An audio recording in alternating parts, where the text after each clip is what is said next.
From the dusty football fields of Lagos to the athletics tracks in Abuja, Nigeria's youth are bustling with energy, passion, and potential. But what happens when we combine that passion for sport with the power of education? Welcome to Just Africa, where we explore the stories shaping our continent's future. I am Olumide Shoko, and today we will be talking about unlocking Nigeria's youth potential through sport-driven education. Of course, I'm not the only one here. I have my co-anchor, Chooks John Rogers. How you doing? I'm fine, thank you. Good morning again, Olumide. It's nice to be on Just Africa. And you know, if you drive around Lagos, every football field, you see young youth playing football. And sometimes they are there for hours. How can we transform? Because they say football brings everyone together. Yes, it's not just football, it's sports. Once you see people engaged in any sporting activity, there are no boundaries, there are no races, there are no language, there's no religion. It's all focused on having, aside good outing, competing with your mates, playing with the other team, and bettering your lot. Yes. But once you talk about when you drive around Lagos, every underbridge, as long as there's sand under it, is a potential Maracana stadium. And they play sets. One set is done, the next set comes in. And these are raw talent. People that, well, some might be playing it for fun, some might be playing it to keep fit. But within that same community of people lie a lot of assets that we need to explore. And it's quite interesting. I remember women who came back and they were rewarded. There was a particular video of a lady that went viral. She came out to say, oh, she's a retired athletic, I think a player or something, and that the government should, in as much as the government, they are trying to support the existing athletics, they should also remember the past glories, because she is retired, maybe she's doing well for herself, but not the rest of her colleagues. Oh yes, that is one sore wound we don't want to open, but we have to keep speaking to it. If we say we are a people that want to be good at what we do, then if we say something, let's follow it up and get it done. A lot of past players, athletics, and sportsmen in general for Nigeria, a lot of them have not really done well after their active days in sports. And for some of them, a lot of the promises that were made to them have not been fulfilled yet. So we should also have, beyond the sporting days, is both ways. We should have an insurance where those that are active can invest into that will take care of tomorrow, because sport is not like other businesses that you can do for as long as you've got life or breath in you. Sports is time-based. Yes. Once you are no longer active or the years are not on your side, then sorry, somebody else takes your place. Yes. But investments should be made after sports. What do you do? Quite interesting. Now, Nigeria has one of the largest youth population in the world, over 60 to 70% under the age of 25, yet millions face unemployment, skills gaps, and limited access to quality education. Meanwhile, the nation's sporting talent continues to capture global attention, from football stars to Olympic champions.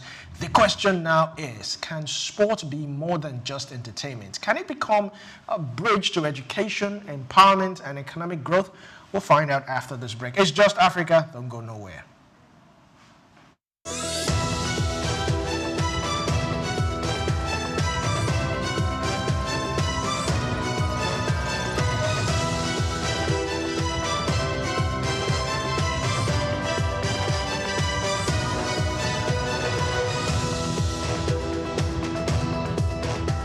Tafawa Balewa Square, TBS. Tafawa Balewa Square was initially used as a horsing ground called Lagos Race Course. The edifice was constructed by General Yakubu Gowon in 1972 and named after Nigeria's first Prime Minister, Sir Tafawa Balewa. Tafawa Balewa Square is located at 45/57 Marse Bangboshe Street on Lagos Island, Lagos, and referred to as TBS. TBS is a 50,000-seater capacity venue and houses the Remembrance Arcade, the 26-story Independence House, which at a time was the country's tallest building. When Lagos served as the country's seat of government, the National Assembly Complex was within the TBS.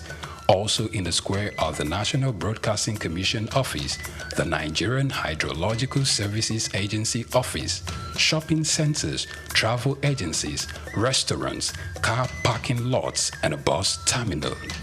Tafawa Balewa Square is adorned with beautiful statues of white horses and red eagles, symbols of strength and dignity. Our historic neighbors include the King's College and the Holy Cross Cathedral. Tafawa Balewa Square hosted some of the country's memorable events, such as the Independence Day in 1960, when Nigeria gained independence from Britain, the Armed Forces Remembrance Day, which is celebrated annually on January 15. The edifice is a national cultural asset. Tafawa Balewa Square, Souk Enlightenment. At the Africa Development Studies Center, ADSC, we are committed to driving sustainable growth and development across Africa through innovative training and research. Our mission: empowering leaders, policymakers, and professionals with the tools they need to create lasting change. With customized training, dynamic research programs, and study exchanges on leadership, management, and other critical development topics, ADSC offers a platform for exchanging cutting-edge ideas and global best practices. We provide comprehensive services in research and consultancy, capacity building and training, education programs, publishing, and knowledge sharing.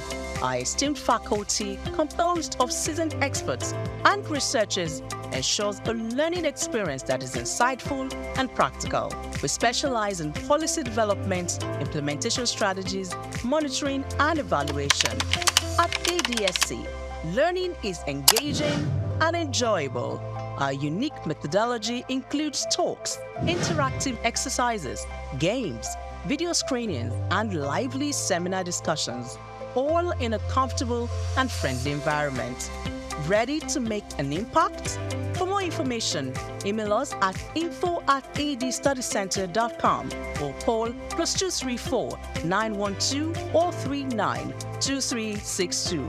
Visit us today at www.adstudycenter.com to explore our programs and upcoming events. Africa Development Studies Center, rethinking development for Africa. Hello Nigeria, hello Africa. Yeah, this is Sound Man. Keep watching Souk News. My name is Babalola from Excel LED. Keep watching Souk News. My name is Shepherd Michael Adewale Onofuye. I enjoy you all to always watch Souk News TV. Hi, I'm Tom Boggaballs, and please keep watching Souk News. Wale Seriki, SLG Lagos Island East, Souk News. Keep out watching them and keep a lookout for them. They're up and coming, and we're proudly to be affiliated with them. You alone where they make me go crazy. This your love in the cool of my brain. You're my medicine, I need you all day. Yo, it's Blackface Nigeria, and you're watching Souk News TV. Keep it locked on this dial, don't change it. You know what I say? Blackface Nigeria, love no bad.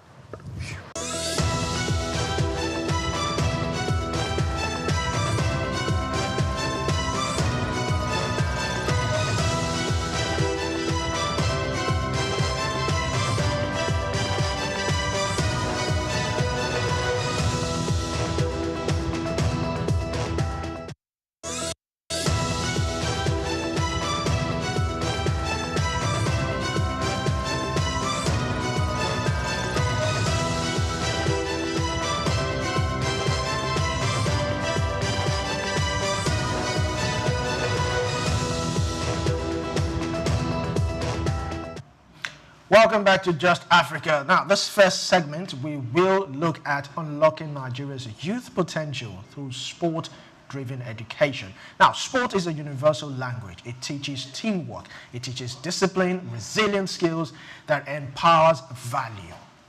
I beg your pardon, that employers value. Now, if we can integrate sport with academics, vocational training, and entrepreneurship, yes, we can transform life. Now, our first guest is an advocate and expert in youth sport development. He is Mr. Wale Seriki. So glad to have you this morning. Thank you. Good morning. How are you? I'm fine. Now, let's start off. Just like my colleague and I were talking about, every avenue of open field, there's something going on. Also, if you go to our national stadiums, you see some of our youths, some of our athletics rather. But when you look at their welfare, and you look at the opportunities that are open for them, it seems the chances are very slim. How did we even get to that point? First of all, thank you for having me today. I appreciate the opportunity. This is something I'm very passionate about. This is something that it starts back in 1992. My father was the chairman of Lagos State Sports Council. I don't remember too much before the age of 7, but I was 7 at the time. And I remember being on the field with JJ Okocha, and I remember National Stadium being something that I could look up to. At the time, Hakeem Olajuwon was still in the NBA, and sports was bustling, you would say, at the time. And to see where we are now, it's kind of disappointing. I believe we're sleeping on the possibilities that could happen through sports. And one thing I would say about Olympic-style sports, these Olympic-style sports are prestige-heavy but cash-light. And that's one of the major things. We focus, I would say, on the wrong sports. That's first of all. I feel like we need to focus on U.S. league sports because there's so much to gain from it. See, now you ask, how can we benefit? How could our kids, how could the youth? You mentioned the 60-70% under 25. Yes. Yeah. Well, how they could tap in is the American system is set up where they have Division 1, 2, 3 colleges. And that's in, in every state. There's multiple schools that's looking for athletes that give kids full scholarships.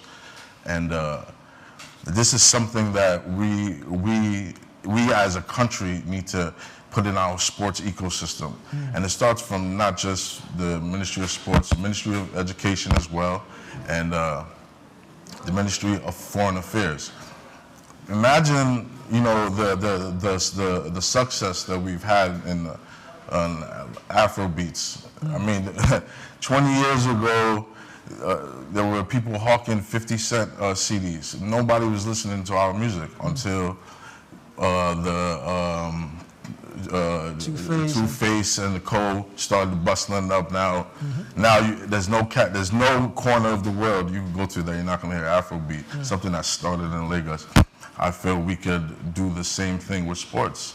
I feel that we need to just inject it into our ecosystem from the young. Imagine if the Ministry of Education now makes, and now when I say US based league sports, NFL, that's National Football League, NBA, National Basketball Association, MLB, which is Major League Baseball, and NHL, which is hockey. Yeah, we might say NHL. Baseball, hockey in Nigeria. Exactly. See, that why is that so hard to fathom? This is something that in Japan now, they love basketball. They're big on basketball in Japan. I'm sorry, not basketball, baseball. Baseball. Yes, and baseball is an American sport. But if you go to Japan, it's one of their money makers now. Some of the best baseball players come out of Japan. They're playing these sports from young. Even in Europe, Europe is behind on sports. The NFL in the past 10 years, have been starting. They call them preseason games before the season actually starts. And 2 teams from the NFL, I think they started 10 years ago, have been going to London and play a preseason game. Now, other high schools from different countries, maybe a Russian country, a Russian school, high school, and a Sweden high school are now playing games. Now, the continent other countries are getting tapped in, they're getting involved. So it's awareness. People don't know. You guys are talking about sports and you're only talking about football. There's so many other sports. And we have to think about what's going to inject money into society. And as far as I hope I'm not going all over the place. Let me go back to the education. If we get 200 kids to get a scholarship usually to play a sport in America at a college, probably like 100,000. That's $20 million that the government of Nigeria doesn't have to pay one dime for. Of kids now going, getting a good education, playing sports. If they make it pro, great. If they don't, now they have a degree in whatever, and they can now bring that back to Nigeria. And I'm sorry, the average gold medalist only makes $37,500. That's what the U.S. pays a gold medalist for any Olympic sport, which is every 4 years, which the money goes to the Olympic Committee, not necessarily the country that's hosting the Olympics. U.S.-based league sports is something that's going to inject money directly into Nigeria. The GDP, it will bring money into Nigeria because let's just say if we had one of these preseason games. Okay, our dear governor was just in Monaco with LeBron James. Everybody saw the selfie. Yeah, there are big rumors that LeBron James at the current moment, after he retires, is talking about making an international league to compete with the NBA. Why not Lagos, Nigeria be the hub for the new African basketball team? You know, because it's a global sport. Yes. It's not just about America, it's a global sport. So, you know, these are the conversations but when they look at us, they say, oh, these people are not focused on any of our sports. These people only focus on soccer. And this is something that it's sad because I feel like in the long run, this is something that we need to tap in and we need to start now. And it's like a bottleneck, it's traffic. You know, through what we've gone through with military rule and everything. Now we have Asiwaju, you know, someone that's doing so many great things. Like I saw somebody complaining the other day about, oh, how can they spend 712 billion naira on the airport? That comes out to $474 million. I had to do the math. I was just at JFK Airport, which I feel is just as popular as Lagos. There's no country I go to where I don't see Lagos, Paris, Tokyo. If you look on your iPhone and you swipe, I don't know what you call it, but when you swipe on your iPhone, it says Lagos, Jakarta. This is a hub. Weather updates. Yeah, I'll say it. Thank you. This is a major place. So why wouldn't we spend $474 million on our airport when JFK is spending $8 billion? So this is the mentality. In Nigeria, we like to have our cake and eat it too, and that's what we cannot do. You know, we complain about so many things, but how do you expect us to be a first-class country if we don't spend first-class money? This is quite interesting. Chicks. Yeah, it's how can we be a first-class country if we don't spend, you call it first-class money. Do we have the first-class money? But don't go there. It's a pleasure having you back, Wale Seriki. Thank you. The last time you came, it was more of partying and some good time. Now we're talking youth, we're talking sports, we're talking possibilities. We have the numbers here. We have the talent here. Now we need that galvanization. We have an issue where government handles and funds a lot of sporting activities here, unlike what it is outside Nigeria. Even in the US, there's a lot of private participation. And this grows to put money in the pocket of everybody, from government to all the participants. What best approach can we bring into our own side of it in Nigeria, where we can see more of private participation and government participation? Because if we depend on government participation, after every election, the focus will change. So how can we bring private participation to get this education and sporting activities to the level you want it to be? That's a good point. John F. Kennedy, the late president of America, said, don't ask what you could do for your country. Don't ask what your country could do for you. Ask what you could do for your country. And right now, Yes, I agree. The government can't take it all on. I would say if we were supposed to fund some type of committee to really focus on this, the government, I say, is responsible for like 30%. Definitely the private sectors, and definitely these leagues. These leagues are $10 billion a year leagues. The average rookie in the NFL and NBA makes $1 million. So they have the money. They will invest in Nigeria. They just don't know. You know, I'm sorry to say, God blessed us. God blessed us with being athletic in this country, being big and strong. And we just need to produce and nurture our kids. And that starts from the bottom. Like you said, it would have to be the government. It would have to be the private sector, our Dangotes and Tony, yes, it would have to be them. It would have to be the MTNs of this country. And then it would also have to be the league of these sports that I'm talking about, the NFL, NBA, because if they want to extract our players, they would also have to put in. It's definitely a group effort, but how do you expect the sport to grow if no one even knows about it? I think everybody's just worried about football. We need to tap into the bigger market, and the bigger market that could do better for our country in general. Tapping into the bigger market, that's definitely a good way to go. Now, let's look at club sides and school sports. You mentioned some time ago visiting the National Stadium. At that particular period in time, we still had a vibrant school sports system where we could really look and catch them young. Unlike now, they are catching themselves, and we're only making merry out of those that we see. We have lost that space and that organization of school sports, right from the primary schools to the secondary schools. How can we go back and also be able to get students? I remember when I was going to schools, there were several people that were in scholarship thanks to sports. So we're getting accommodations thanks to sports, but we've lost all that. Everybody's focusing on government subvention and crude oil money.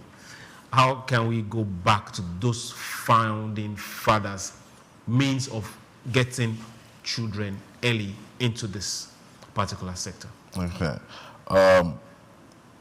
I mentioned I was here when I moved to Nigeria when I was 7, and I went to Corona. That's the Corona, Victoria Island. I was still big, but I played defense on the football pitch. I ran for track maybe once or twice. After I moved back to the States, I played football in the fall season. That's between September and December. From January to May, I played basketball. From May to July, I played baseball. These are 3 sports. When I now left primary school and went to high school, I switched to sports from football in the fall, because I was heavier then, so I wasn't able to play basketball. So I wrestled in the winter, and then there's also a sport called lacrosse in the spring. The reason I bring that up is because in Nigeria, all I was playing was Olympic sports. And how many parents want their kids to be an Olympic champion? How many parents really, yeah, it's prestigious, but where's the money? The money is in these American sports. American school system has started kids from early. Practice makes perfect.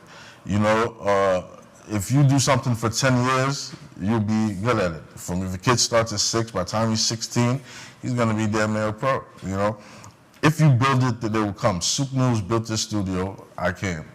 We have to build the infrastructure. We have to, you know, it's a joint effort, but people have to be interested in this effort. There's things going on. My friend Kenny Nwankwo, he won the gold medal for the first African football competition. And Nigeria won a gold medal. I'm sorry, but I didn't hear anybody call them to Asarok, you know? It was their first competition, and they won gold. And no, I didn't hear anything anywhere, because people don't even know about it. Meanwhile, there's NFL players. There's a player called OCU Menura. He came. I saw him on his practice pitch maybe 2-3 times. He had a meeting with the governor. He runs something called NFL Africa. It's not NFL Nigeria, but it's NFL Africa. What they're doing is going around Africa and they're taking students and they're putting them into schools in the UK. These are like high schools in the UK. And he said last year he took, like, for example, I think it was like 12 kids. All 12 got in college for playing football. One did not, and that kid is going to Oxford. This is the opportunity that one organization and one person is helping. If Nigeria can now inject this money into focusing on sports, U.S. League sports, we will go far. All right, thank you very much. Now, beyond producing professional athletes, what other economic opportunities can sport-driven education unlock for Nigerian youth? That's one. Second, can investing in sport-driven education, can it help reduce employment rates? And if so, how? Definitely gonna help. Definitely, because you know what? Like I said, there's so many sports that we don't even know. When I say the cash cows of sports, NBA, NFL, Major League Baseball, NHL, there's so many other sports, like the sport I said, lacrosse. Lacrosse is a very big sport. Even wrestling, I believe that's an Olympic side. That's an Olympic sport. In Nigeria. Excuse me? We have Gidigbo. Gidigbo. No, they have wrestling. They have wrestling. That's our own wrestling in Nigeria. No. There's the Olympic. There was an Olympic lady that really won a wrestling tournament. Yes. So all these schools, like I said, there's Division 1, 2, and 3, all across the United States. I don't know how many universities and colleges, but they're willing to pay for you to come play all these sports. But they have to know that it's there. When the scouts go out to look, they don't come. They're not looking at Africa. They're not looking at. Definitely not looking at Nigeria. But they go to Spain and all these other countries and bring athletes, Japan and wherever. Of course, domestically within America.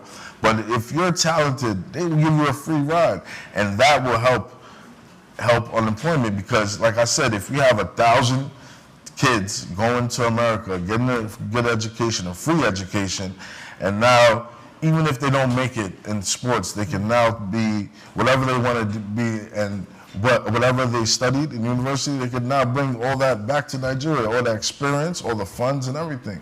So this is something, it's not just about sports, it's about getting a way for our kids to leave the shores of Nigeria to have greener pastures. So how do you think, which way should we go? Now, you're saying these guys, when they go scout, they don't think about Africa. So do you think it has to do with the way we project ourselves to the rest of the world? Or is it that the government is not doing enough in getting funds, support, partnerships from other countries? Yeah, I think you hit it on the nose. We're not doing enough. And I don't blame anybody. I'm not trying to shame anybody, but we're not doing enough. We're not tapping into our potential. You know, it's like, God bless women, and women's sports are coming around the world. But there's so many other sports that we could be focusing. And like I said, it's the government. When I mean the government, Ministry of Education. Yeah, Ministry of Education. This has to start from school level. The kids have to know what's going on. They have to play it for them to be interested in it. Like I said, there was a point where we didn't listen to Afrobeat because we didn't know we could succeed. Once we do this and we see, Sharon just went to Syracuse University. Once we see, and mind you, Nigerians are dominating the sports, in all these sports around the world. The MVP of the NBA, Giannis Antetokounmpo, he claims he grew up in Greece, but he's from Nigeria, and he went to Greece, and he plays for the Greece national basketball team. But he's one of the best NBA players right now living, and he's from Nigeria. Why didn't Nigeria nurture that talent and push it out?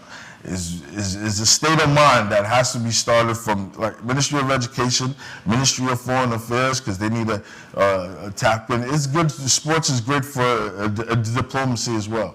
You know, so Ministry of Foreign Affairs needs to speak to the NFL, the NBA about them having programs and coming here every year. My goal is in 5 years for us to export at least 5,000 kids in sports, and also in 5 years to have a preseason basketball or NFL game? Why can't we build an amazing arena right here in Iguazu? All right, now I was coming to something now. Instead of getting these guys come and take our players, take our young talent away, why not invest in the country? I remember there was a time I think Dangote wanted to acquire a football team. Why not invest in Nigeria? Why not acquire a football team? Why not do something so that the youths are not leaving Nigeria? Because most of the time, if these youths leave Nigeria, some of them might nationalize and start playing for the other countries. Some might go and not come back. So we have just lost the part. We have lost that talent, basically. We've lost the talent. Yes. The talent that after he graduates Unilag, he's looking for a job. That's the talent that we lost. This is talent that we have to put interest into the sport for people. People are going to come back. People love Nigeria. It's not that people don't. They want opportunity. They come back to enjoy. Well, those are people that have been stuck in a glass ceiling that finally get to break the glass ceiling and leave, and they're like, wow, this is what's going on in America or in Canada, which is not easy. I don't know this fairy tale that it's easy abroad. It's not though. Nigeria, as bad as it is not that bad. You understand? Yeah. And we're coming around as a country. Now, with the sports, I don't know, it's what do you expect when people don't understand the sports? Everybody in Nigeria, everybody globally, it's not just Nigeria. Most soccer, football is a global sport. Yes. Yes, great for the global sport, but we're talking about how we're going to bring education to the youth and how we're going to bring money into Nigeria. Yes. That can only happen through U.S. League sports. U.S. League sports are cash heavy. You know, each of these corporations are a $10 billion a year corporation compared to, I don't know how much these soccer teams are making, but it's something that we're just not tapped into, and we need to tap into. And it's something that I can't blame the average Nigerian for not wanting to show interest in it. But until they see it play out, until they're playing it in school, Shegu and Cheryl are now playing a new sport in their primary school. By the time they're in secondary, they're going to be interested. Now, Nigeria could talk about building a team. You know, I just told you, LeBron James is thinking about making an international league. Same way Kanu Nwankwo should be thinking about investing in a league. As far as football? Yes. The problem is with football, everybody plays football. It's oversaturated. Everybody has a league in every country, from here to Russia. Everybody has a league. Everybody has, it's too much of that. And like I said, American sports are cash heavy. If we could get one preseason game here, it would do the effect of like a World Cup. One preseason game in Nigeria. I'm telling you, the money that will come into Nigeria from people traveling, hotels, the money that our city will make off one preseason NFL game, I promise will be like a World Cup.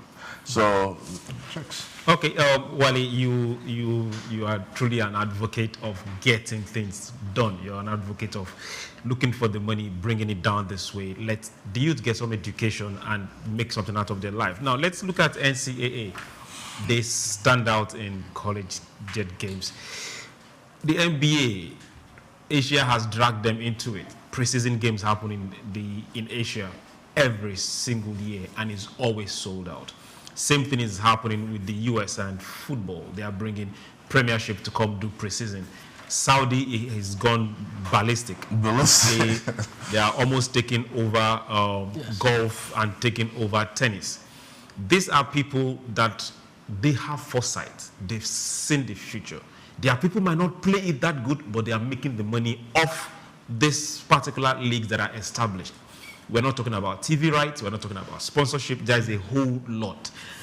This is what always turns my brain upside down. Why are we on this side of this continent not seeing it?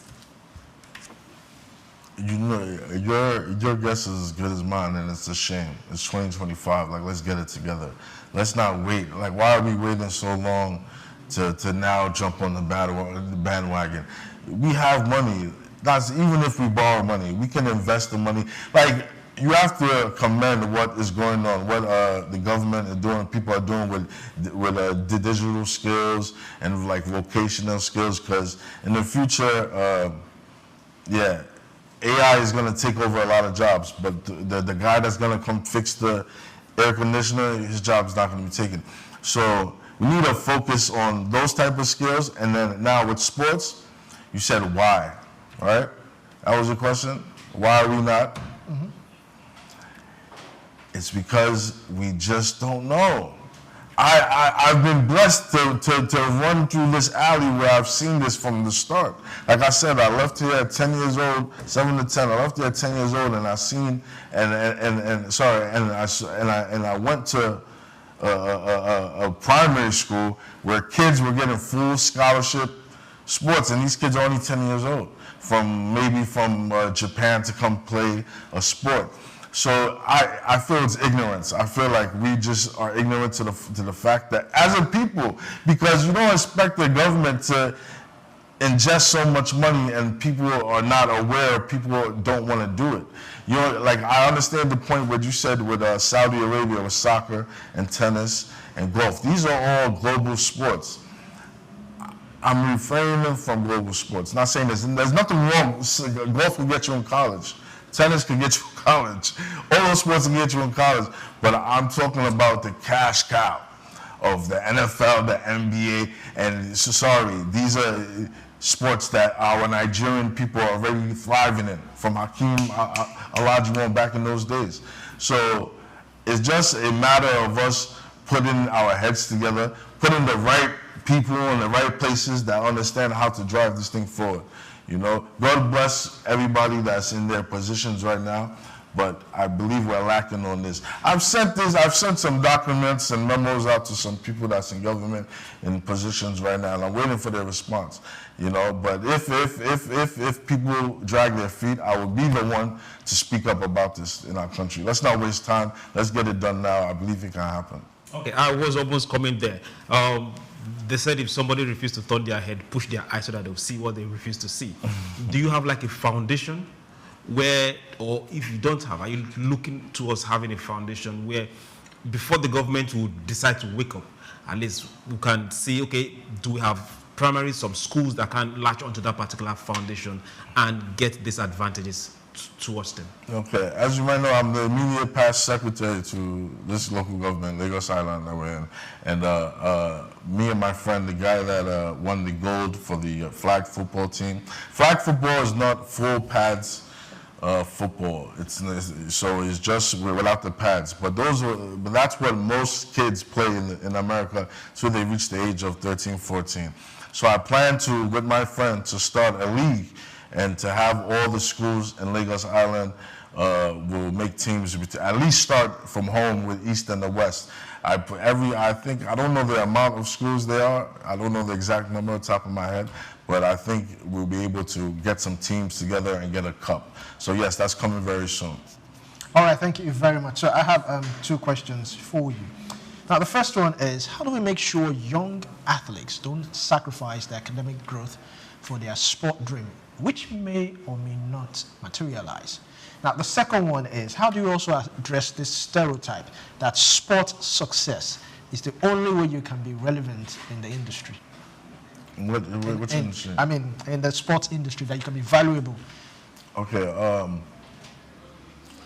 see, with sports, what you said is critical, because unlike Afrobeats, the sports aligns directly with education. There's already a pipeline of how kids get into sports. Most, like in the NBA, you can't get into the league without, I think, going to college for a year. That's U.S. I mean, let's focus in Nigeria. In Nigeria, okay. Yes. Well, you know, sports teaches things like teamship and leadership and hard work and dedication and waking up on time and do that. So I feel like sports in general just helps out with somebody who's, you know, idle mind is a devil's playground. So somebody who's not sitting around his neighborhood talking about blah blah blah with his friends or his bad friend that is doing all types of illegal activities or smoking all types of things. I believe that when you're in sports, it keeps you, you know, after school, now you have to play sports from 2 to 7 p.m. and by the time you're tired, you want to go home, eat, and go to sleep, you know, instead of all those times of just hanging around the street and roaming. So I believe sports is something that we could really push in to the system, and it could work out in so many ways than none, you know.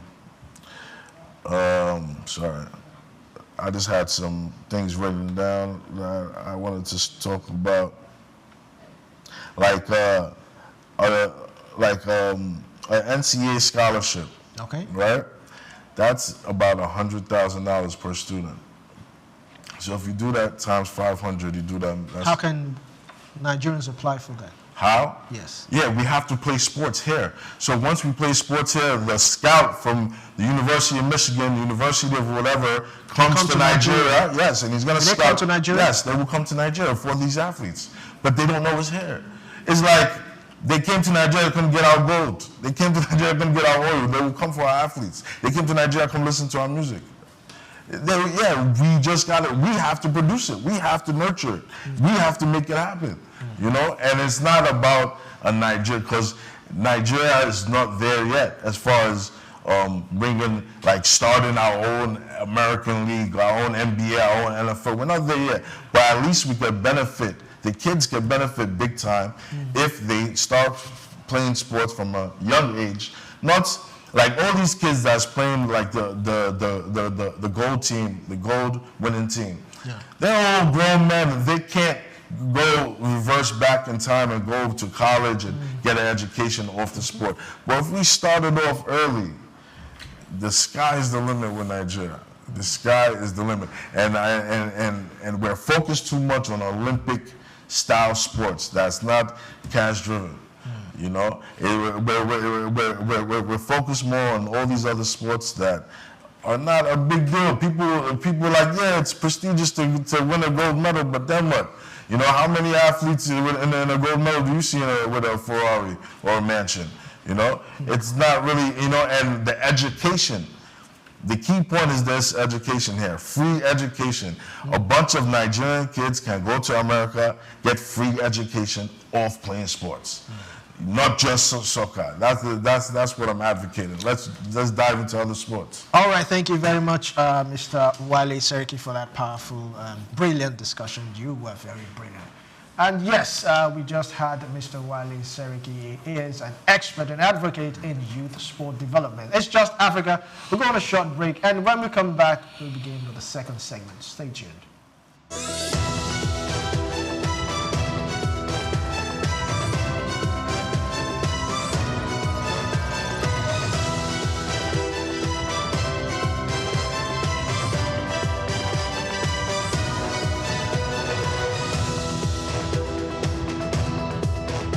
Hello Nigeria, hello Africa. Yeah, this is Sound Man. Keep watching Souk News. My name is Babalola from Excel LED. Keep watching Souk News. My name is Shepherd Michael Adewale Onofuye. I enjoin you all to always watch Souqnews TV. Hi, I'm Tom Boggaballs, and please keep watching Souq News. Wale Seriki, SLG Lagos Island East. Souk News, keep out watching them and keep a lookout for them. They're up and coming, and we're proudly to be affiliated with them. You alone where they make me go crazy. This your love in the cool of my brain. You're my medicine, I need you all day. Yo, it's Blackface Nigeria, and you're watching Souqnews TV. Keep it locked on this dial, don't change it. You know what I mean? I say Blackface Nigeria, loving the bad. Anthony Onyemaechi Elumelu was born on the 22nd of March 1963 in Jos, North Central Nigeria, to Susanna Dominic Elumelu, originally from Delta State. Tony earned a degree in economics from Ambrose University, where he laid the foundation for his future career and then furthered his education at the University of Lagos, where he obtained a master's degree in economics. His academic journey also includes attending the Harvard Business School, where he completed the Owner of President Management program, equipping him with advanced business management skills. Tony currently serves as the chairman of Heirs Holdings, Transcorp, and United Bank for Africa, UBA, demonstrating his significant influence in the banking and investment sector. He founded the Tony Elumelu Foundation, which aims to empower African entrepreneurs through comprehensive training, mentorships, and funding opportunities. In addition to his professional achievements, he's also a family man, married to Dr. Adele Vivian Elumelu, and together they have 7 children. In 2020, his efforts were acknowledged when he was named one of Time's 100 most influential people in the world. Anthony Elumelu's net worth is estimated to be around $700 million, a testament to his successful ventures and strategic investments. Elumelu continues to be a driving force in the business world, advocating for sustainable economic growth and empowering the next generation of African entrepreneurs.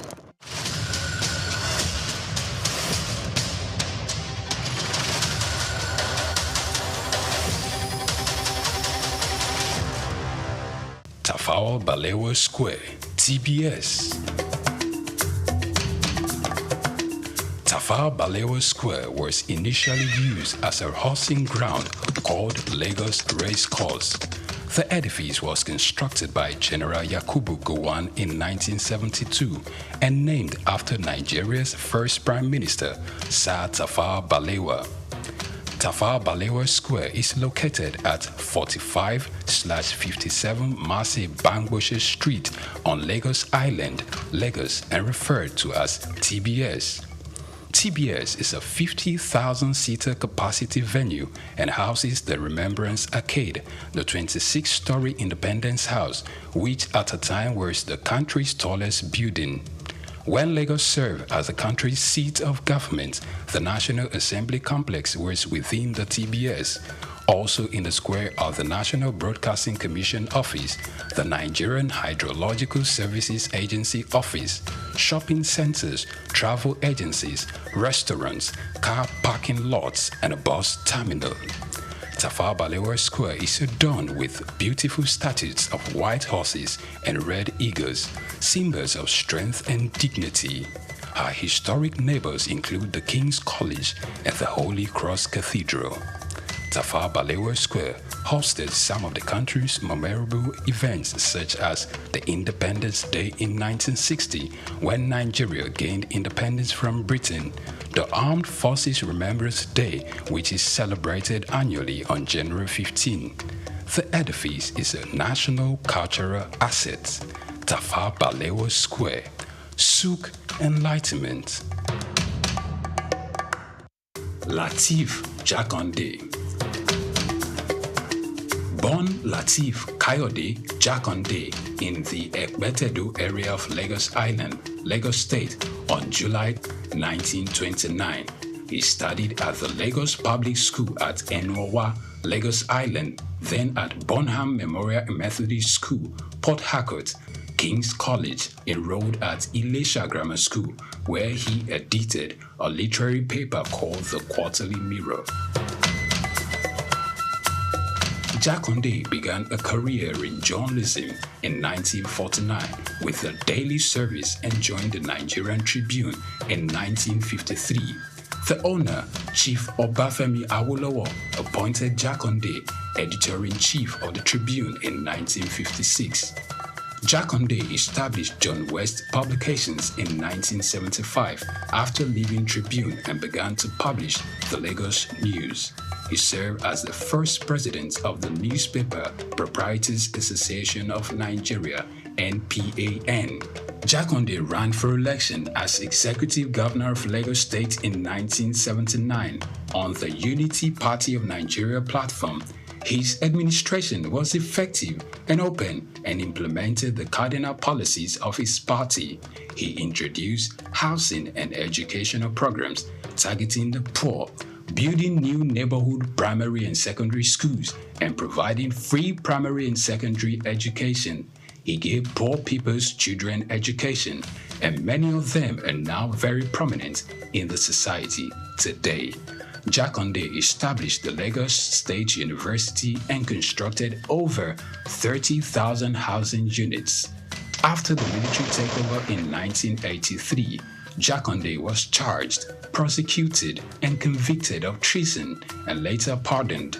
He served as Minister of Works under the Sani Abacha military regime. He died in Lagos on February 11, 2021. Lateef Jakande was the first civilian governor of Lagos State. Lateef Kayode Jakande, Souk Enlightenment.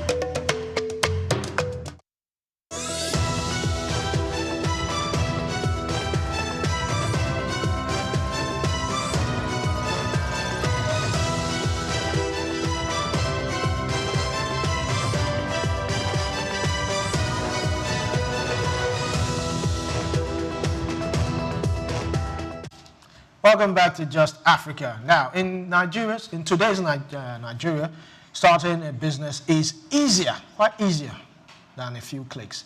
An online form with the Corporate Affairs Commission, CAC, and you are in.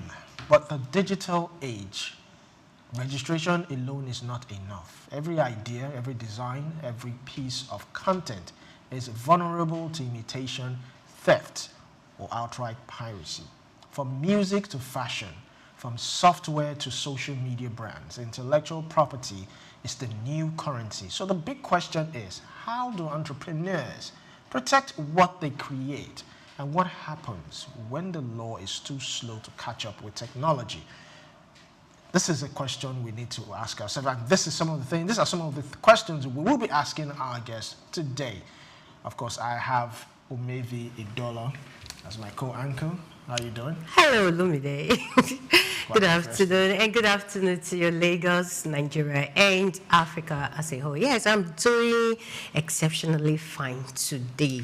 And I so much love the conversation that we'll be having today, CAC. You know, whenever you hear the word CAC, people think it's just about businesses, just products, physical products. People don't get to know that they need to register their contents. Yes. They need to register their songs. They need their songs, their ideas, they need to be well taken care of. So they just feel, okay, maybe it's for the big boys in the industry, those ones that already have the money to spend, so they don't want to lose anything. But forgetting the fact that no matter how beautiful your ideal is, it's anyone out there can imitate it, just as you rightly said. Someone can steal it, and if your work is not registered, is nothing. It's like a crude in the ground. Until it is extracted, it is not economically viable. It's of no use. So from here, we that are business people, we encourage everyone to go out there, whatever it is that you have, especially those of you in entertainment, you just feel it's just ordinary skits now that is not necessary. Please, Grant, you get something to do about it to secure those ideas. I know someone that every little idea that comes to his mind, the first thing he does is, let's call someone CAC. Has someone registered it? Has someone done this? Okay, is it a name that I can use? Is it something, I hope I'm not using someone else's name and all that, just because he wants to save those ideas from copyright, from piracy, from whatever name they want to call it. I remember a few years ago, a particular popular artist by the name of Cisco, he sang a song. I will not mention the name of the song, but we know that song because the name of the song, it's a bit, I can't even say the name of the song on TV. Okay. So now, he mentioned just a word or a phrase, living la vida loca, in his music. And that particular word is the name of another song by, I think, Ricky Martin. And we sued him for just that particular line. They were supposed to, there's something you do before you release any song. You have to do a bit of clearing. Yes. You clear the samples, any other thing that you might have taken from someone else's work, you have to clear. But he thought there was nothing there. And by the time he had to settle, 60% of what was supposed to come back to him went to that other artist. You don't say. That's how important intellectual property is. Yes. I remember there was a particular producer who produced a particular film, a major film, and I think a journalist came out to say, that is my script. That I wrote that script. I think they went to court. I don't know how the whole thing ended. Yes. But she came out to say, that is my script. I wrote that script because I was even the person. I was an investigative journalist, and I went on the cover to uncover that story. And well, according to her, she said, she offered it to this person, and this person went ahead and produced the movie. That's how grave you need to. And I remember there was this other artist, I think by the name of Scales. He said one of the most, the wisest decision he did was to trademark his name. Yes. Because when artists leave record labels, sometimes they leave without their name. That's why we have, what's this guy's name? His name was Keith Daniel, but when he left, he had to change it to Keith Daniel. That's K-I-Z-Z. Because in his former label, he was K-I-S-S. Yes. So these are how important copyright protection is. I'm glad he actually did that because his previous record label said that they gave him that name. Usually that's you understand? So they trademarked the name. So if you're leaving a record label, you can't use that name elsewhere. That's if they trademark it. Yes. So it's always wise that before you even approach a label, sometimes if possible. Now, when a label signs you, sometimes they give you a new name, like Olamide. That wasn't his actual name. They gave him that name. So sometimes when labels sign you, they give you a new name. But you have to now go a step further to find out whether that name, it's their own property. If not, get a name for yourself. Yes. Market. So wherever you go, whichever label you're with, whatever deal you're signing, it's with your name. That's why you see some names, Coca-Cola, and you see TM. Which means trademark. So these are some of the things that we will go into. We'll have a special guest in the studio. So we'll go on a short break. And when we come back, we continue with the program. Stay tuned.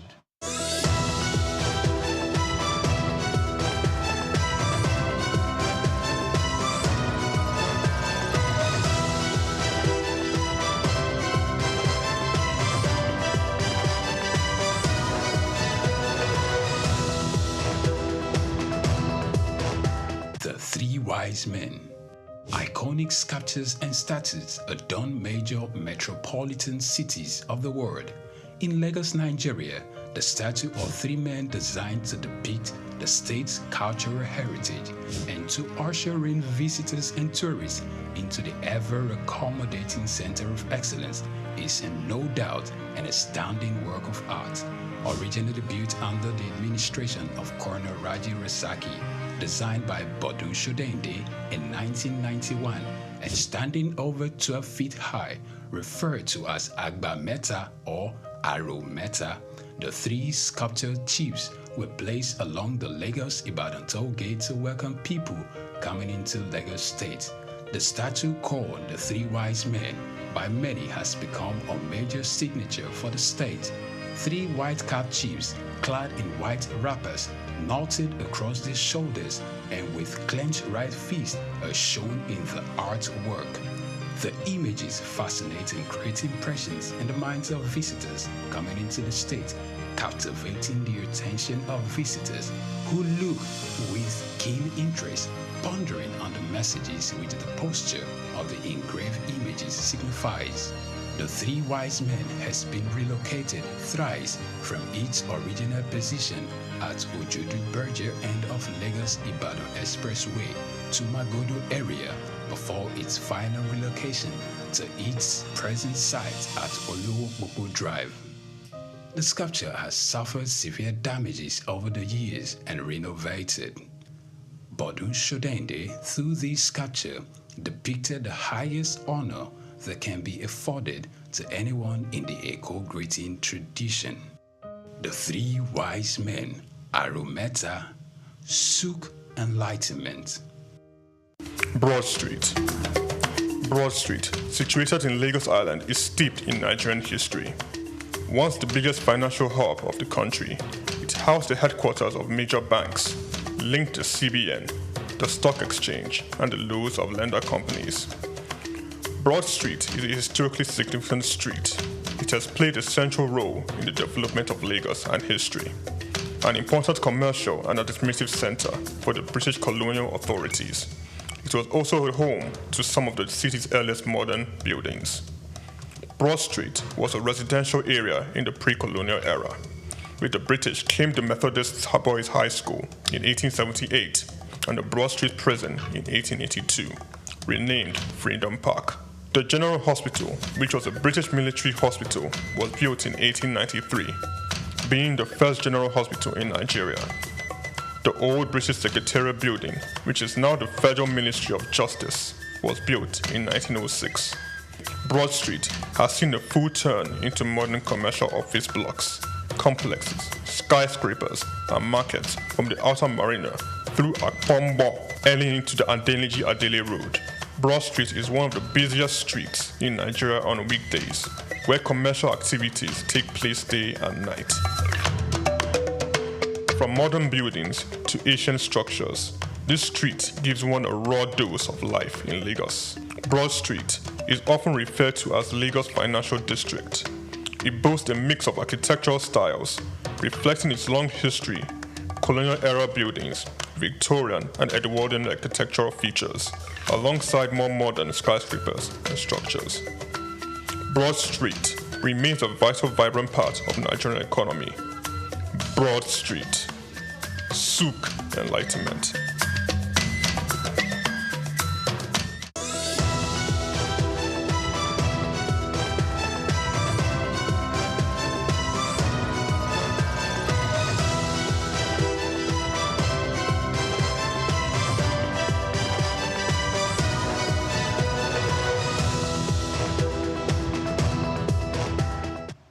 Welcome back to Just Africa.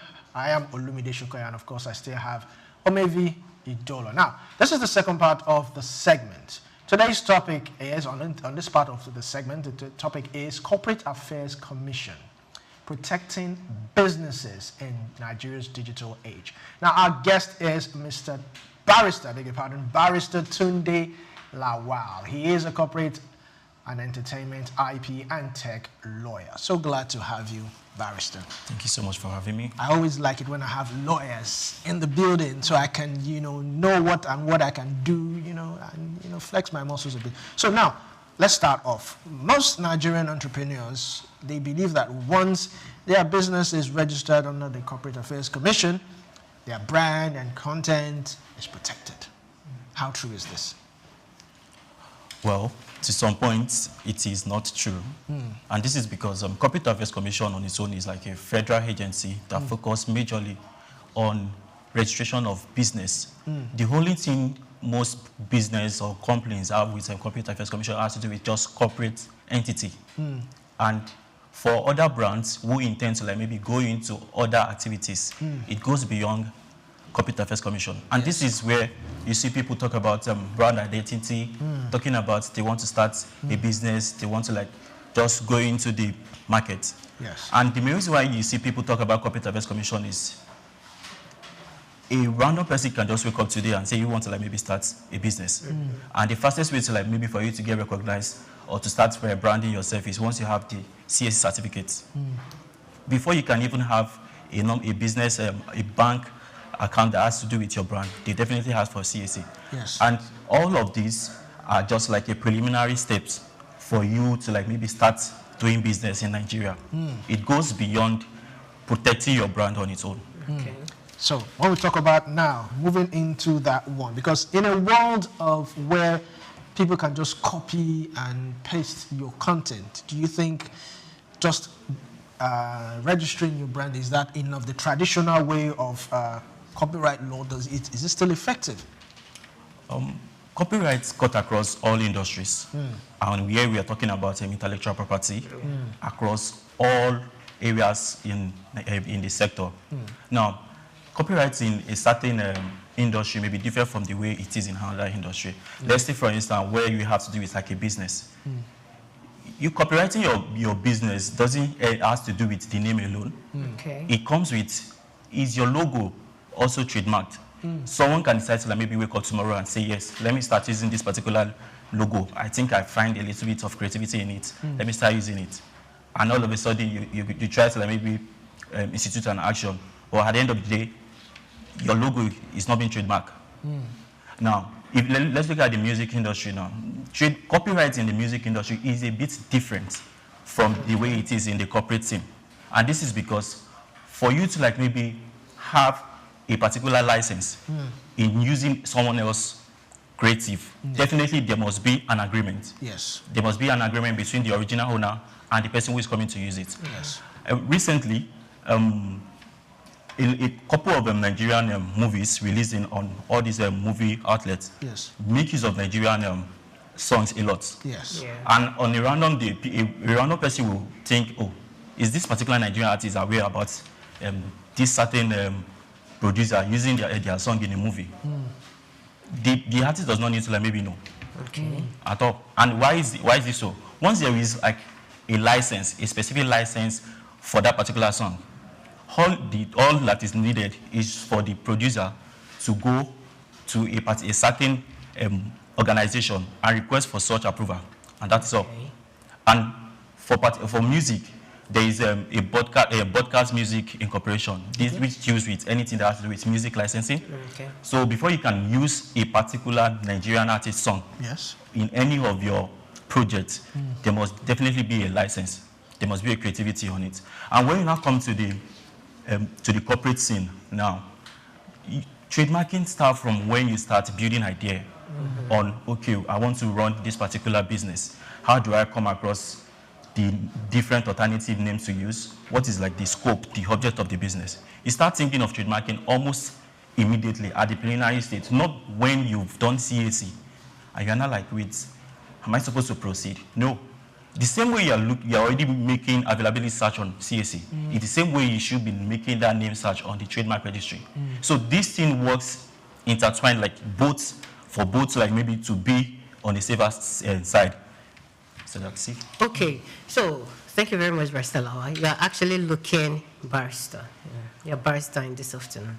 So what I want to ask now is, most people, just as I said at the introductory part of this show, is that people feel that the big boys are the ones that have to be go to CSA, or they have to register their ideas. Now there is this neighbor I have at home, there is this person who is selling at home who does not have the idea of CAC.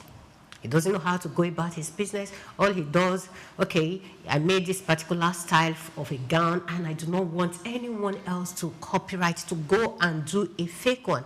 I remember, what's the name of this guy who launched a clothing line, and within 24 hours, of course, we know our Africa, Japan. You know what I'm talking about, our people.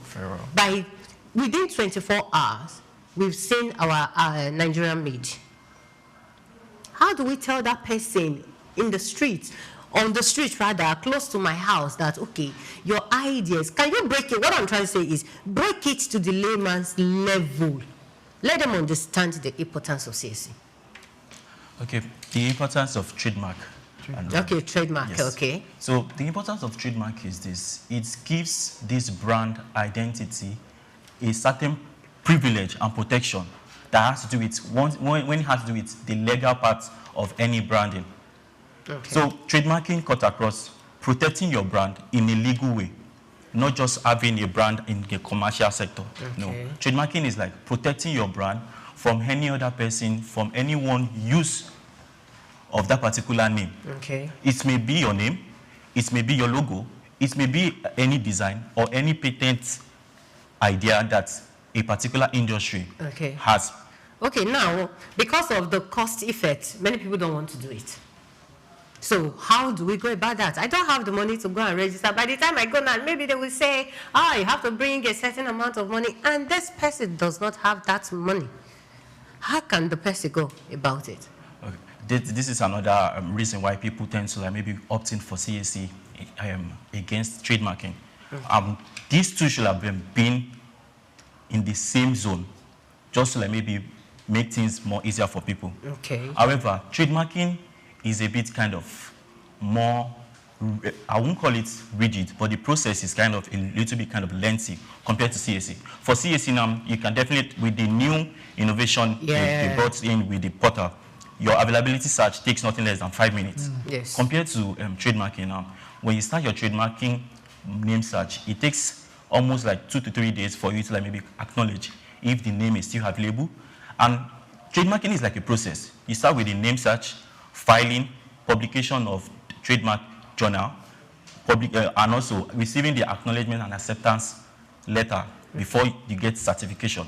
So the main reason why trademark seems to be more expensive is the duration.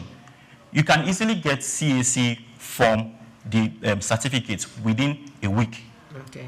Compared to trademark, you can't get trademark within a week because it's like a lengthy period process. You tend to like maybe wait like 3 months to 6 months. Okay. That's like to see if you're on a or you've already followed all the due process. Now, when you said expensive, how expensive? It depends on the. I don't know. I don't want to like maybe call a certain figure because there are different people who are into this trademarking stuff. Just the way we have CAC accredited agents. So everyone with their own price. Although, but then for a literate person who tends to like maybe try to like maybe want to do things on their own self, they can go online, go to the intellectual property in Nigeria, and also like browse through it, go to the portal, see how things are done. Although some sections there that has to do with more legal knowledge, because in terms of you having to submit a power of attorney. A power of attorney cannot be, a layman person cannot like maybe try and draft or understand what a power of attorney is. And it doesn't need to be notarized. So these are reasons why trademark is a kind of a bit expensive, because when you need a power of attorney, you are going to meet a lawyer to help you draft it. That's like a certain payment, like maybe pay. Filing is another fee. Name searching is another fee, because you need to like maybe do your proper due diligence before you can say you want to proceed to filing. Because you can start filing without doing name search, and at the end of the day, there is already a registered name on it. So these are reasons why trademark seems to be more expensive than CAC. Wow. So basically, it's better to employ the services of a legal person, a legal expert. Yeah, doing so. Mostly, yes, for trademarking, because the duration, when a random person comes to meet you and you try to explain, like it takes certain period, they tend to say like, no, probably the person is not like sound or has the knowledge about it. Yes. Okay. So that's the reason. All right. Now, that brings me to my next question. How costly, financially, legally, is it to pursue copyright infringement cases in Nigeria? And is it worth it for small businesses like her neighbor, like she said? So for copyright infringement, the best way to like maybe do away with anything that has to do with going into a suit is dispute resolution. Okay. The earlier the better you saw like, okay, there is like a copyright infringement that has come up. Try to like maybe reach out to this particular party. Once there is like a negotiation that happens to like tend to make things calm, then both parties will go their separate way. But then at long run, you tend to like maybe see another party say he or she is not ready to like maybe stick to their agreements. That's why you see people like maybe they want to proceed to litigation. Wow. All right, so another question I would like to ask. A lot of musicians in Nigeria, even actors, they talk about royalties, and this has been a major problem in Nigeria. I mean, over there, there are steps to follow. If you make a song, you feature someone, a producer, it's your lawyer, his lawyer, her lawyer that do all the paperwork. You don't have to necessarily be there. They will negotiate and do that. But in Nigeria here, we employ the services of a producer and just pay him off, and that's it. And when the song blows, the producer comes out and say, oh, this. So I know we have, I think, is it COSM? Yes. Yes. Are they functioning well? Is that an organization where you can actually register your music, they collect all these royalties and remit back to you? The Copyright Society of Nigeria are like a well-recognized society in the music industry. But then most people tend to like maybe look outside of Nigeria, try to like maybe work with those organizations in the foreign countries. For example, we have the PMI, that is the British music industry. Yeah, PMI, yes. We have the PRS. Yes. These are organizations artists tend to like maybe try to work on to like maybe get their ISNI just to make sure they track their royalty and how it's working. But then I think one thing that everyone should be looking at is how is this organization close to the grassroots artists? Yes. Is there like a get together? Is there an awareness of, oh, there is this organization? We tend to like maybe we are ready to like maybe listen to any of your approach.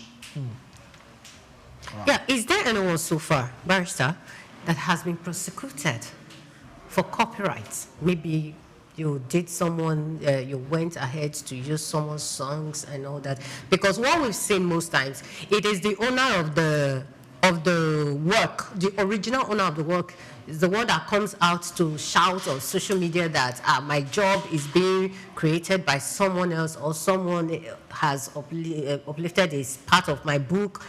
We don't see the outcomes. You understand? We are not seeing the people that are doing the copyrights right now, those stealing the job. Actually, we are not seeing them being punished.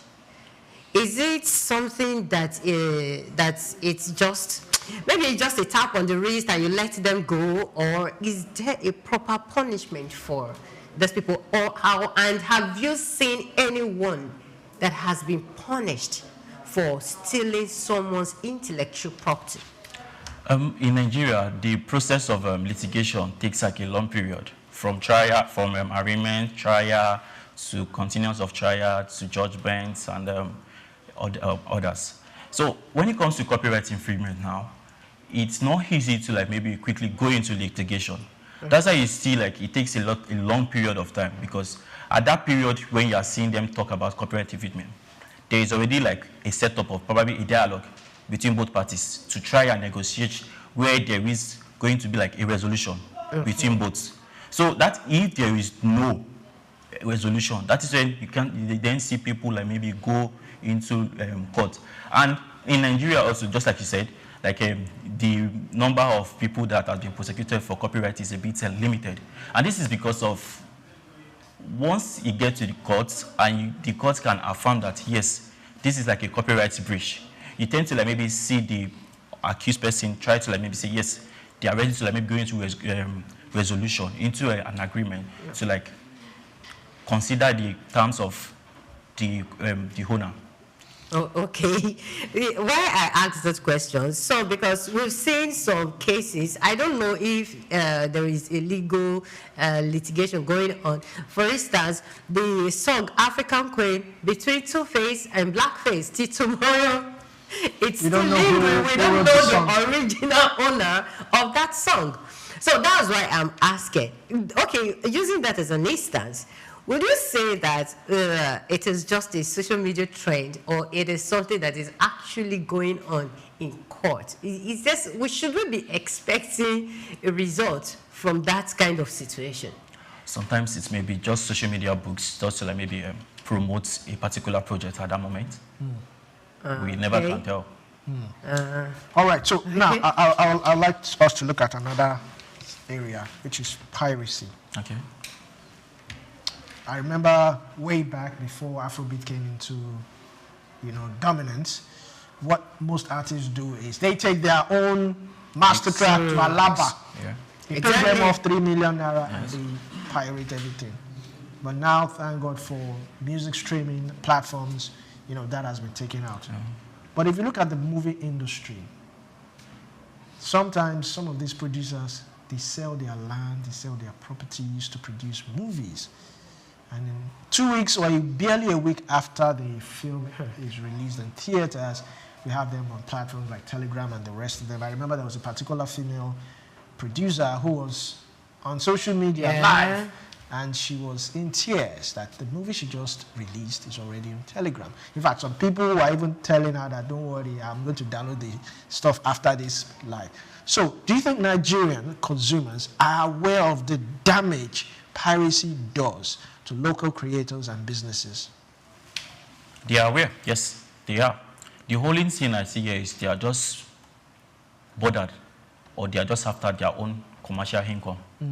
They tend to like maybe see people's hard work as an asset for them to make some certain amount of money. They don't want to like maybe look at the amount, the project, the investment, the loan spent in this particular project. All they are after is, oh, let's make this particular project close to the grassroots and let me generate probably income or subscribers. And this particular release is mostly on a certain social media platform. Yes. When you look at it, they are trying to like generate more people into that particular channel just to like promote and also earn from that social media. And there is always a punishment for anyone who commits such offense based on, there is a law. The copyright law in Nigeria still makes provision for anyone who is found guilty of taking possession of someone else's artwork. Okay. What's the fine or what's the consequences? It's either 7 years imprisonment. Wow. With no fine or with fine? No fine. No okay, fine. so if it is 7 years imprisonment, why is it not out there? Why is it not effective? Why is it not effective? Because every now and then we still see these people pirating and copying people's work, and they just go free. Like you rightly said, people are making millions of naira, dollars, whatever amount of currency from other people's hard earning. Imagine selling a land to produce a movie, and at the end of the day, someone else who has a website where you can just go and download the movie, and nothing is done. Is it that our government is just sitting back and they're relaxed, don't worry, we'll get... What is the way forward? Why can't this punishment be melted out to defaulters? So currently, the punishment is not something that is not enforceable. It is enforceable because it is a written law. And recently, I think about a year or 2 years ago, when a certain YouTube channel make use of this popular Yoruba actor, Femi Adebayo, he used one of his movie artwork to promote a particular YouTube channel. Okay. The person was sued. Damages was paid just for that particular one. Okay. But where it has to do with you not commercializing it, taking it from one person to another, then that is like a criminal offense. Okay. All right, so we'll go on a short break. It's still Just Africa. We're talking about copyright infringement, copyright issues. We'll be right back after this.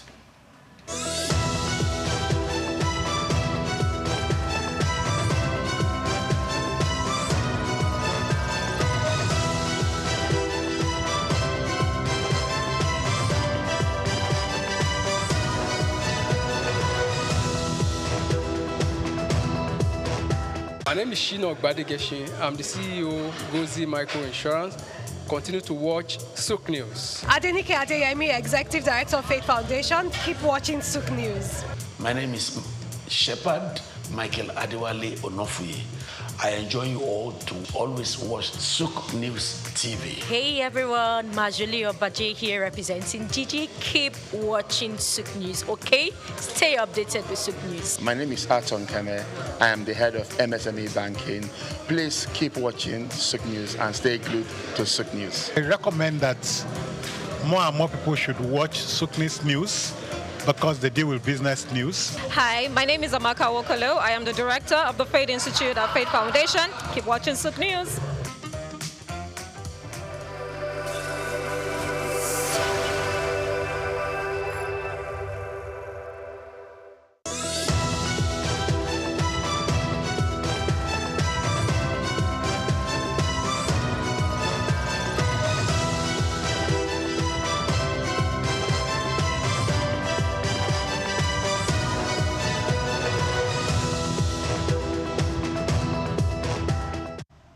Welcome back to Just Africa. We still have Barrister Tunde Lawa, and we're talking about copyright protection.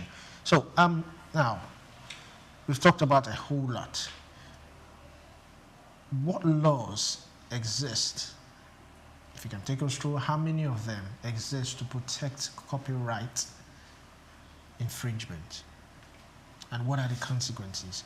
How can one seek redress in these cases? Is it financially burdensome? What are the ways? Yeah, I know you mentioned dispute resolution. What other options are available? So the copyright law of Nigeria makes provision for any offense or any crime committed in line with copyright, and this is with the guidelines of the Nigerian Copyright Commission. Okay. So for any offense committed, there's always, just like I said, there's always a certain punishment or either fine, and also most times it tends to return back to the owner. What do you want? Do you want this person to do you want to prosecute this person like a continuous criminal trial, or you want a redress in terms of monetary compensation? So this still maybe falls back to, okay, have you suffered damages? Do you intend to collect money? Compensation. Or you just want to close it and prosecute in a criminal way?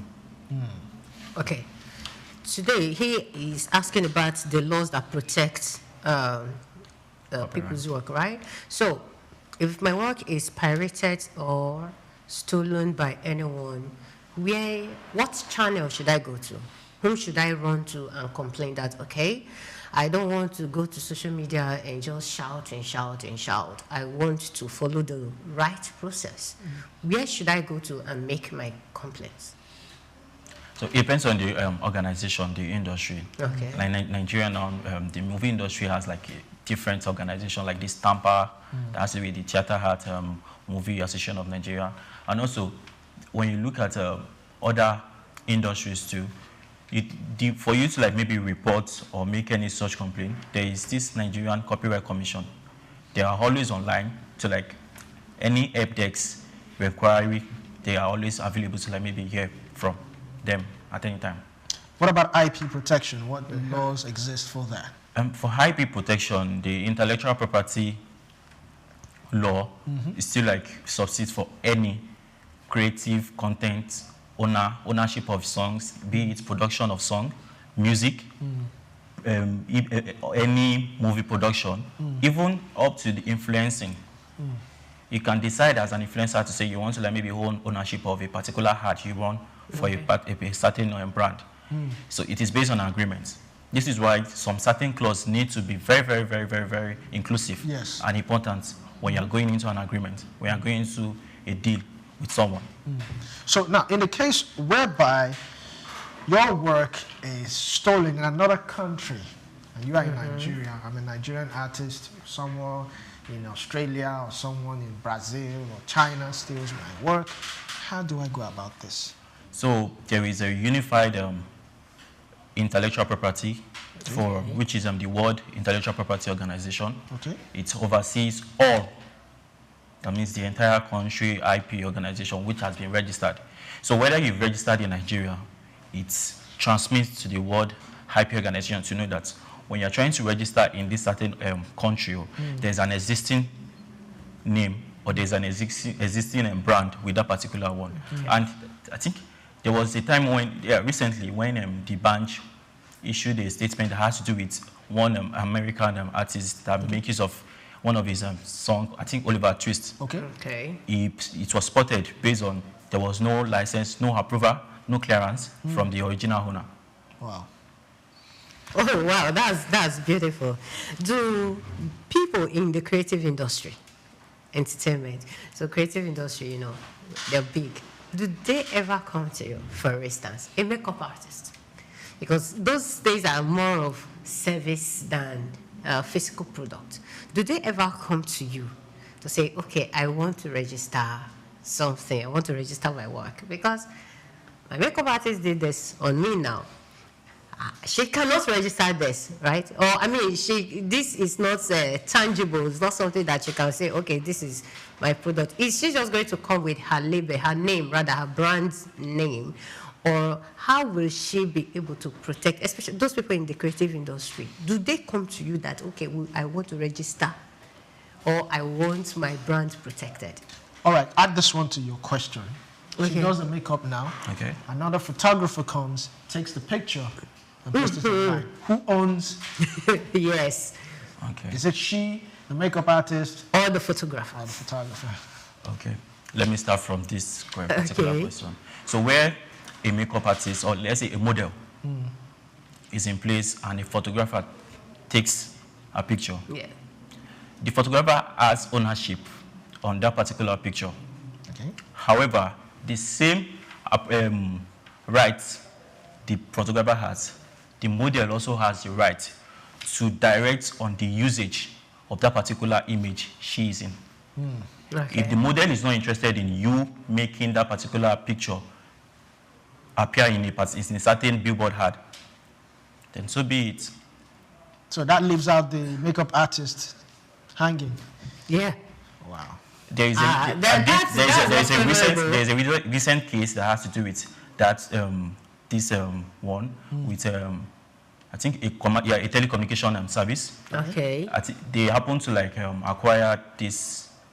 They made all these normal contests for models to like, maybe come.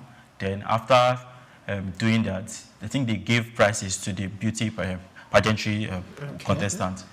Now, unfortunately, she was not given any prize. Someone who came second was not given. It was more like a sugar-coated stuff. And at the end of the day, she was like, she was not given anything. And this particular brand still went ahead to use her own picture for promotion for other seasons, for people to like come and apply. So this is like a breach. You didn't seek the intellectual property of this particular model before using. You try to like maybe consider based on it is your own brand, it happens to be your own event. You tend to like can use any material generated from it. No. The model itself has ownership to that particular picture on the various way. Okay, I don't want this picture to be used for any branding. She is the content, she is the object in it. Okay. The photographer just owns the ownership. Yes, I own this picture. That is his own creative property.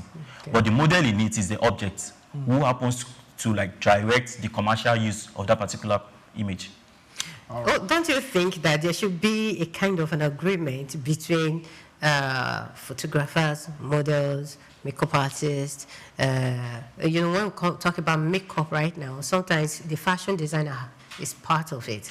So unless it depends on what they are actually modeling. If it is just the clothing line, fine. Maybe the makeup artist will not be necessary in this part of agreement. But don't you think that there should be a proper agreement that everyone should come and sign in case one person starts saying, no, this is mine and this is not mine?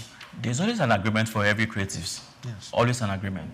So where there is like maybe a modeling contract or let's say a modeling business to do, definitely for photography, there will definitely be an agreement. When it comes to modeling, there's always an agreement for the modeling to know, okay, you are giving us an exclusive asset to make use of your image. It's always going to be there as an intellectual property clause. Okay. Now, which brings me to my last question. Artificial intelligence. Artificial intelligence is doing us a whole lot of good, and sometimes it does a bit of harm, and it's been projected that it might take some people's jobs in the future. Now, if you look at the social media, we've seen situations whereby your face, your voice is cloned and used for something else. We've seen it. It's been used for adverts and all that. How can we address this? For now, I think the world is moving to the tech space where everyone will definitely be tech savvy, and at some point we even move from using the normal gadget to have like predict things that can happen. Yes.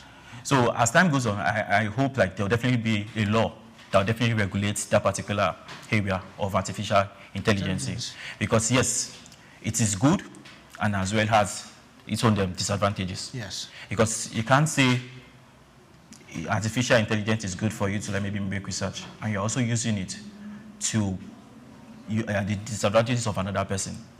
There must be like a regulatory body to oversee that particular sector. So yeah, I'm looking forward to like see any bill by the House of Rep or the Senate trying to like maybe regulate such. As a legal expert, which reform would you advise for the government to put in place for IP protection, copyright protection, and whatnot? Okay, as a legal expert, one reform I'll be looking forward to like maybe see is I'm looking forward to a unified database. A unified database that will help when a certain brand intends to like run with CAC and also confirm if that name is available or it has been trademarked. Okay. So it will be better, and also it will reduce the high rate of trademark news that is, because trademarking is like the normal branding, like the normal way of a business protection. So it tends to like maybe comes often. It's not something that can go off at any time, because the negligence of someone else will be at the benefit of another person. Exactly. Yes. What you think you do take time, or you definitely do later, is what another person is already thinking, like, I need to do before even making any other move. So all of this now will definitely work if there is like a unified database to acknowledge that, oh, there's an existing name on CAC, but then it has not been trademarked, or there is a availability name on CAC and it has not been trademarked. So those two will definitely work together, and the two of them are not in the same industry, in the same agency, because trademarking is not just only for corporate businesses. Yes. That is why I tend to like maybe see the unified database may be a little bit kind of rigid. But when it comes to the corporate section, definitely it is very, very important to have that unified database. Yeah. Do you think AI is going to send some people out of job in the CAC sector, registration, trademarking, and all that? Do you think people are going to lose their jobs? Not anytime soon. Not anytime soon. Not anytime soon. Okay, that's good. All right, thank you very much, Mr. Tunde Lawal. Thank you very much. You have been brilliant. Yes, we have been talking a whole lot about copyright protection. And this is where we will be rounding off today's episode and totality of Just Africa for this week. In Nigeria's digital age, creating is only half of the battle. Protecting it is the other half. At the Copyright Affairs Commission, registration is a start, but guarding your brand and ideas is what secures the future. I am Olumide Shokoya, and this is Just Africa, telling Africa business stories, one idea at a time. I'll see you next time. Yes, one idea at a time means you should protect that single idea that you have. Go to the CAC and get your ideas protected. My name is Umivi Idolo. Thank you for watching.